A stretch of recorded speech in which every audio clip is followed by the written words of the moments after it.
साथियों, आज काबीना का अंतरिम इजलास होने जा रहा है।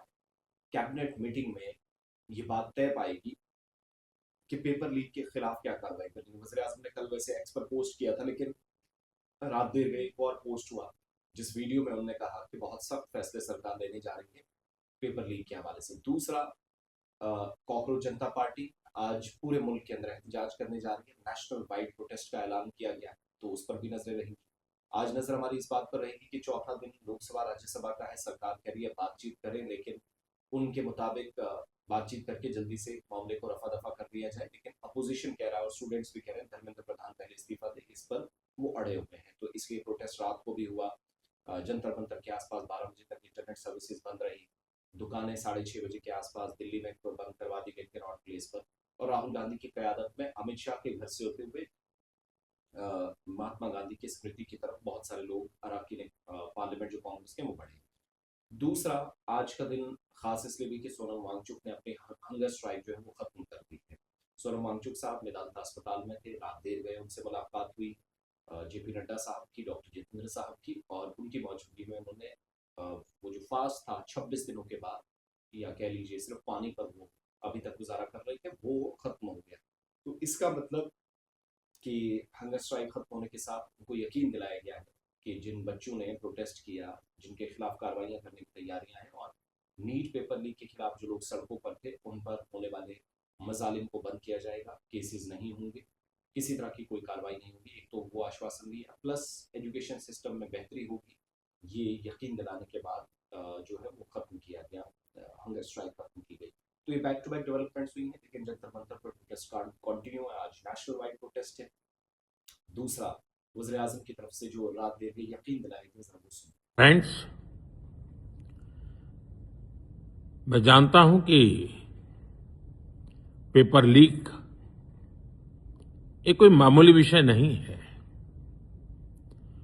लाखों विद्यार्थी और उनके अभिभावकों के लिए बहुत ही पीड़ादायक है, और इसलिए पेपर लीक घटना से अब तक पिछले 2.5 महीनों में अनेक विहित कदम उठाए गए, गुनहगारों को पकड़ा गया है, वे जेल में पड़े हैं। हमारा सबसे महत्वपूर्ण जिम्मा था कि विद्यार्थियों का 1 वर्ष बर्बाद न हो।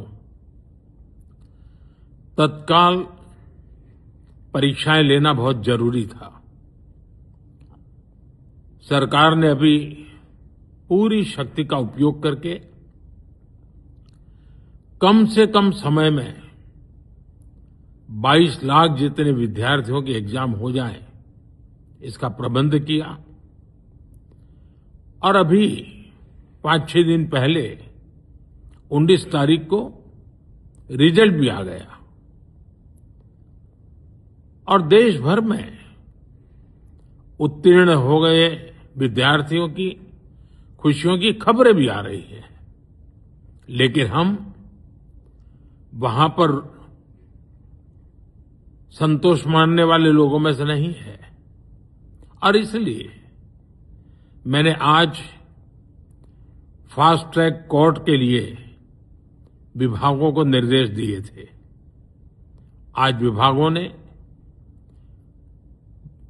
लगातार मेहनत करके देर रात मुझे मुसद्दा भी दे दिया। फास्ट ट्रैक कोर्ट और कठोर सजा के प्रावधान के साथ का ये मुसद्दा कल कैबिनेट में चर्चा होगी। कैबिनेट के साथियों के सुझाव के बाद उसका अंतिम रूप दिया जाएगा, और सोमवार से संसद का दूसरा सप्ताह शुरू हो रहा है। तब जल्द से जल्द उस बिल को सदन में पारित कराने का प्रयास किया जाएगा।